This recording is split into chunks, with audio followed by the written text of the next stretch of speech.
Notre objectif avec le ministre de l'Intérieur en charge de la sécurité publique est de trouver un modus operandi stabilisé qui permettra aux journalistes, caméramans, photographes de cohabiter avec la police et la gendarmerie dans les théâtres d'opération, du maintien ou du rétablissement de l'ordre public, sans qu'une des parties ne cause des préjudices à l'autre.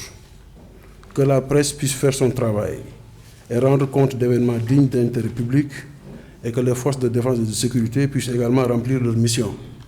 Cela a toujours été le cas au Sénégal et rien ne doit s'y opposer si la volonté de part et d'autre est manifeste et les termes de mission clairement connus de tous.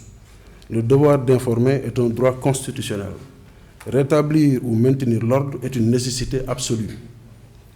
Un journaliste qui couvre un événement et partage la scène avec des forces de défense et de sécurité ne peut se plaindre de respirer les effluves des gaz lacrymogènes, parce que même les policiers, les gendarmes, eux-mêmes les inhalent.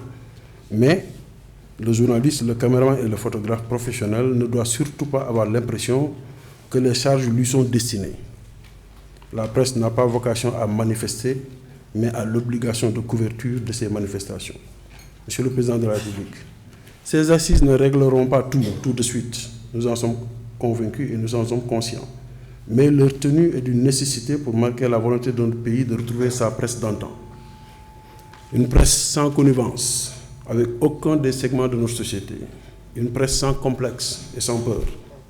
Une presse qui, en toute responsabilité, assure un pluralisme de l'information et assume sa mission de n'être qu'au service exclusif du public dans son acception la plus diverse.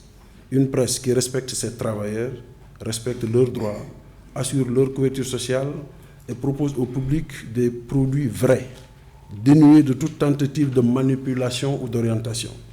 Une presse responsable qui œuvre à libérer les consciences, à éduquer les plus vulnérables, à alerter constamment sur les manquements de la gouvernance publique. Une presse utile, surtout pas une presse fast-food, manipulable à souhait, parce que ses travailleurs précarisés, son niveau intellectuel chahuté et ses patrons enrôlés dans des agendas de défense d'intérêts purement pécuniaires.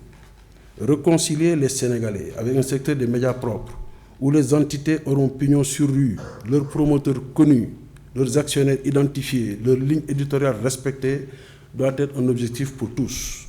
Pour cela, nous espérons le soutien et l'apport de l'État aux entreprises de presse en actualisant leur environnement économique et en le rendant moins contraignant d'une part, et l'implication constante de l'État et de ses différents démembrements pour protéger les acquis des travailleurs et mettre un terme à la délinquance volontaire de certains.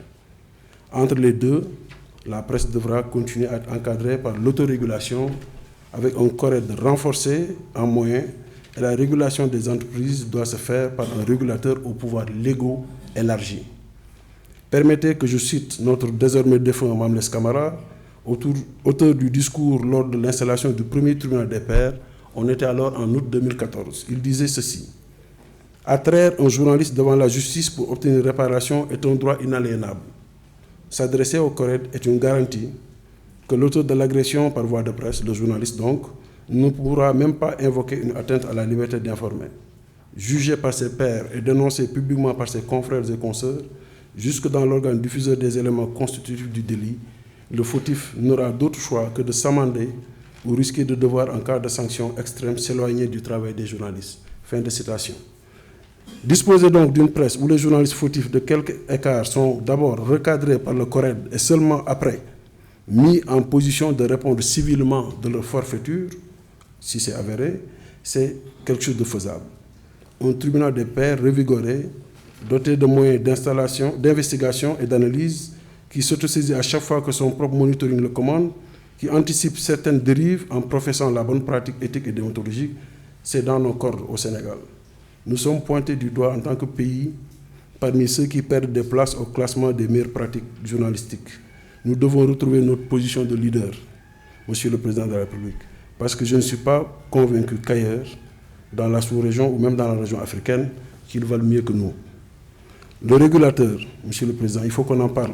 Il est frappé d'obsolescence à force de réajuster son cadre légal au détour des évolutions technologiques. Marquons stop. Remettons tout à plat et dotons notre pays d'un régulateur dont le champ de compétences est actualisé les modes de saisine ouverts au public, les décisions puisées dans la stricte légalité et leur application efficiente. Il ne sert à rien de couper un signal d'une télévision si la diffusion des programmes incriminés peut se faire via un autre canal, notamment YouTube.